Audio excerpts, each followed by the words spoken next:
Did you know that getting dirt and debris into your HVAC system can damage or destroy it, meaning a huge burden of cost to you? Many problems that come up in AC units have everything to do with dust, dirt, and other contaminants getting into the system. Of course, you know how dusty and dirty a remodeling project can be, so taking important steps in preserving your HVAC system can save you tons of cash and time. Before starting your renovation, make sure you have contacted Distinct Heating and Cooling to assist you in preparing for the renovation.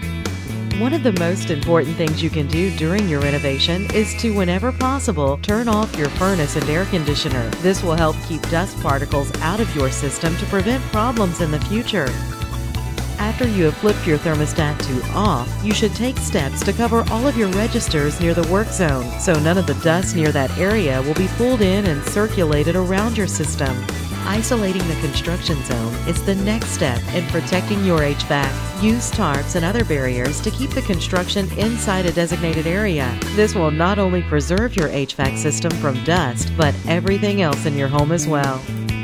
Tracking dirt and dust around the home is one of the most common ways that contaminants get sucked up by your system. Once your home is full of dust, it may take months of cleaning to ensure all of it's gone. To stop dust from spreading, simply clean around the remodeling area often. This includes the area around the closed openings into your heating and cooling system. Protecting your HVAC system should be one of your main priorities, which means hiring a professional to protect it is more important than ever. When you need quality assistance in protecting your system, call Distinct Heating and Cooling today.